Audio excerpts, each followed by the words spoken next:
Buenas noches. Vamos a hablar de qué nos recomiendan las guías sobre los objetivos de la presión arterial en las personas mayores. Quizá nos hemos enfrentado a situaciones como le sucedió a la señora E, quien acude a mi consulta a sus 86 años, porque en la lectura del monitoreo de presión arterial de 24 horas, su cardiólogo habla de un mal control de la presión arterial. Ustedes ven cómo el promedio de las 24 horas de la señora E está en 137,64 y pues llamativamente no hace un descenso fisiológico, siendo su promedio en la noche de 140,54. Pero más allá de eso, la clave de este informe es si estamos de acuerdo o no de que evidentemente ese mapa de Doña E habla de un mal control. También es cierto que como geriatras nos enfrentamos muchas veces a situaciones un poco retadoras, como el caso de esta persona en atención domiciliaria que acude a nosotros por mareo, inestabilidad y donde documentamos un fenómeno que no es tan infrecuente como la hipotensión postprandial. Una señora que siempre que amanece su presión arterial oscila en 178,83 o antes de comer, donde está en 166,76, pero vean lo que pasa inmediatamente después de que termina o han transcurrido 15 o 30 minutos de cenar o de desayunar, donde cae hasta 89,51. Son situaciones que como geriatra vamos aprendiendo, enfrentando y que nos hacen repensar cuáles son las metas de tratamiento de la presión arterial. Como todo en evidencia, las guías surgen de ensayos clínicos y en hipertensión arterial hay ensayos clínicos que han, digamos, establecido paradigmas del manejo de la presión arterial, como lo son el estudio CHEP, el estudio Accomplish y el HIBET, que específicamente fue diseñado para población mayor de 80 años. Lo interesante acá es que si vamos a mirar los valores promedios de presión arterial sistólica al inicio del ensayo, en el CHEP, por ejemplo, estuvieron en 170 los valores de presión arterial y reduciendo desde esos valores se logró demostrar una reducción de enfermedad cerebrovascular, de enfermedad coronaria, de falla cardíaca y aún a 14 años de seguimiento en mortalidad cardiovascular. Tasas similares se observaron en el Accomplish con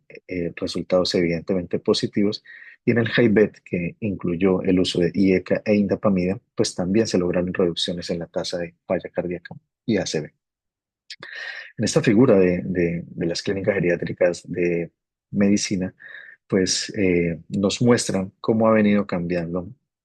ese valor promedio de inicio de presión arterial desde el famoso 170 del CHEP o del HIBET hasta, digamos, las pretensiones un poco más rigurosas del estudio SPRINT y el STEP, que han sido los más recientes, donde se ha tratado de personas entre 60 y 80 años, tratar de bajarlos de valores de 140, 150 a valores incluso entre 110 y 130 milímetros de mercurio. Esta figura, por ejemplo, muestra cómo en las personas que tuvieron tratamiento estándar de la hipertensión arterial en el sprint, comparándolos con valores de 120 en promedio de las personas en el grupo de tratamiento intensivo, pues se observaron desenlaces primarios con menor incidencia en cuanto a síndrome coronario, ACV, falla cardíaca y muerte cardiovascular en la población que se trató de llevar a un control más estricto. Y es por eso que, en cierta medida, se trata de establecer un nuevo límite como objetivo de presión arterial. Si vemos el análisis por subgrupos de esa población del sprint, incluso en los mayores de 75 años, el beneficio fue, o la medida de impacto fue un poco más notoria, de una reducción de hasta un 23%, a expensas de un aumento en hipotensión ortostática y quizá en la presencia de falla renal aguda y algún tipo de alteración electrolítica. Todos sabemos cuando enfrentamos personas mayores o atendemos personas mayores que la población es extremadamente heterogénea. Y entonces quise compartirles estas publicaciones que se centran un poco en los mayores de 75 años, pero tratando de llevarlos un poco hacia el panorama de diferentes perfiles funcionales. Entonces, por acá ustedes ven cómo se trató de evaluar la velocidad de la marcha en esos pacientes y si ajustando por ciertas variables funcionales, pues teníamos los mismos desenlaces. Entonces, se evaluó fragilidad a través del índice de fragilidad electrónico, se evaluó función cognitiva, ustedes ven la mediana de Moca, 22 puntos para ambos grupos, y la velocidad de la marcha mediana también de 0,9. Y acá lo importante es que cuando evaluamos ¿Qué pasa con el desenlace primario? De acuerdo a la velocidad de la marcha, en aquellas personas que tenían una velocidad de la marcha menor a 0,8 metros por segundo, pues realmente la medida de impacto se diluye en su significancia estadística y por tanto pudiéramos incluso observar que esa asociación positiva de desenlace solo se observa en el grupo de velocidad de la marcha mayor a 0,8.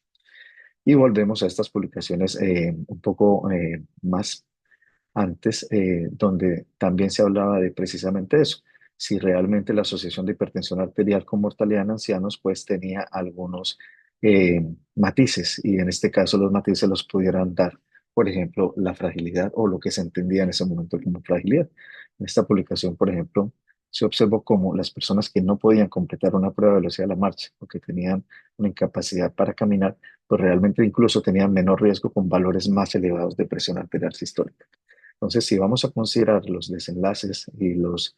efectos favorables del estudio SPLINT, pues hay que tener en cuenta como médicos o profesionales de la salud dirigidos a personas mayores que los estudios, las personas incluidas en el SPLINT no aplican para diabéticos, para personas con antecedente de ACV, con demencia,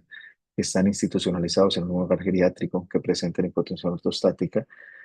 y que porque fueron excluidos y que incluso en la población que pudiera ser similar, pero que tenían velocidad de la marcha lenta, pues realmente los desenlaces no fueron estadísticamente significativos. Si vamos a llevar personas a valores promedio de presión arterial sistólica menor a 130 o 120, pues hay que hacer un seguimiento muy estricto y estar atentos a los eventos adversos a nivel renal y electrolitos. Y esta última publicación en cuanto a cómo establecer metas, pues quise traerla también porque centrándose en personas institucionalizadas en hogares geriátricos, se observa cómo si los pacientes tenían una presión sistólica menor a 130, pero a expensas de una polifarmacia antihipertensiva, pues realmente el pronóstico era peor. Y esto se observa en la curva de Kaplan-Meier, donde ustedes ven claramente la menor sobrevida en el seguimiento a 2 años en aquellas personas con valores de sistólica menor a 130 y con dos o más antihipertensivos. Además, pues hay que recordar que las medicaciones antihipertensivas pues están dentro de los fármacos asociados a caídas y que la asociación de hipertensión y demencia pues es un poco compleja, como sucede también en diabetes, donde si somos estrictos en las edades medias tenemos una menor incidencia, pero quizá ya en personas muy mayores someterlos a controles estrictos pues quizá no están asociados a efectos benéficos y por lo contrario pudieran haber eventos adversos en relación a un peor funcionamiento cognitivo. Y bien, entonces, finalizando la pregunta, pues las guías que nos dicen, las guías, quizá incluso la europea de 2013 ha sido como que la más racional en ese sentido, y es que en personas menores de 80 años, con base en la evidencia que les he presentado de estudios pivotales, pues digamos una meta de menos de 140 milímetros de mercurio podría ser la más adecuada, y que en personas mayores de 80 años que tienen un perfil funcional un poco en el rango de la fragilidad, que tienen cierto deterioro en su autonomía, pues pudiéramos hablar de unas metas más laxas entre 140 y 150 siempre, individualizando su tolerancia y sus efectos adversos. Y ya por último, la guía europea de la Sociedad de Hipertensión, que es la más reciente, pues nos clasifica incluso el perfil funcional del paciente y nos recuerda que en personas dependientes, en personas que tienen condiciones de síndromes geriátricos, pues la meta más quizá aceptada debería ser entre 140 y 150, y que incluso, recuerden el estudio Partage, si están institucionalizados y estamos llevándolos a metas muy estrictas, hay que reevaluar la continuidad de ciertos antihipertensivos. Mientras que si tenemos personas de menos de 80 años o incluso un poco mayores, pero en un estado fit, son robustas, pudiéramos de pronto tratar de llevarlas a una meta de 140. Bueno, les agradezco mucho y estaré atento a sus comentarios.